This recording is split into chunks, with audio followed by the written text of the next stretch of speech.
Hi, this is Ayush from CosmoQuick, and this is a short video on true cost of a bad hire with real numbers. Everyone knows that bad hiring is bad for the company. It makes you lose money, it makes you lose productivity, but this is a bit detailed walkthrough of how much you actually lose. The next time you hire someone, you stay extra cautious. You make use of platforms and services that ensure that you hire good quality people and not bad hires. So let's get started. Hiring decisions are often evaluated based on salary alone, but that is not the whole picture. There are multiple other variables that are involved. In reality, compensation is only a fraction of the financial impact. You get me? A bad hire is not simply an HR inconvenience, it is a compounding cost which the business has to face. And this may sound a bit overblown, bit out of proportion, but it is what is actually true. The salary is the least expensive part in this entire process. There are so many other variables which are involved, which we will get to know.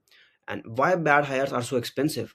Most hiring mistakes are underestimated because the visible cost appears limited: salary, recruitment expenses, onboarding time. The hidden costs, however, are significantly larger and far more damaging. The direct financial cost. Firstly, at the most basic level, a bad hire includes salary paid during misalignment, training and onboarding investment, recruitment costs, managerial time. So, for example, if a company hires someone for 8 lakhs per annum, or let's say $100,000, and realizes the mismatch after 4 months, the salary which is spent here is 2.6 lakhs. Training and ramp up cost: how much time and energy has gone into training, let's say another lakh. And the recruitment effort, the hours that have been put in, the let's say you paid a fee to the agency. So when you calculate all this, you are losing over 12 months of your the salary that you would have given out. And the opportunity cost is something that cannot even be quantified into numbers. The largest damage really comes from salary loss. It comes from the lost momentum. While the wrong person occupies the role, critical projects slow down, execution suffers, growth delays compound. Startup in particular experience amplified effect. Large corporations have this big corpus of money, big corpus of bench talent, so they can sustain this loss. It's not a big deal for them, but for a startup who is just at a nascent stage, who are relying on the payments every month, for them this is a really big cost to bear. And every role directly influences velocity in a startup. A misaligned hire can stall entire functions. And the productivity drain. Bad hires rarely fail silently. They consume disproportionate managerial energy, increased supervision, repeated corrections, workflow disruptions, team inefficiencies. Instead of contributing leverage, the role becomes a drain on resources. And the team impact, it is also very huge. Hiring mistakes extend beyond numbers. Team morale, team dynamics, operational rhythms, a poor fit often generates friction, and friction can break away your company. Increased workload for others, like they also cause the workload that others have to bear already, it also increases, and the coordination between people breaks down. So the indirect effects are difficult to quantify, but they are extremely real. And the worst case scenario is they can even stall your startup from making revenue, raising funds, or even not making profit. So you never know. The butterfly effect is very, very real.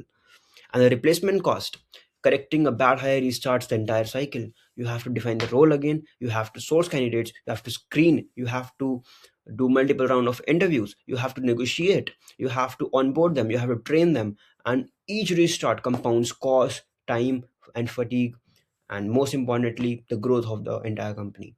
And why do bad hires happen? Most hiring failures do not originate from lack of talent. It's not that the people you want are not out there, they are out there, believe me. And the problem originates from process weaknesses: insufficient role clarity, poor candidate filtering, resume overload, decision fatigue, rust evaluation, unstructured sourcing. Bad hires are rarely a random event. It is a byproduct of bad process, byproduct of bad systems that were deployed. And it all begins from having a vague role definition all the way to trust evaluations. So the principle which we work on and the principle which I am trying to convey here, hiring quality comes from better filtering.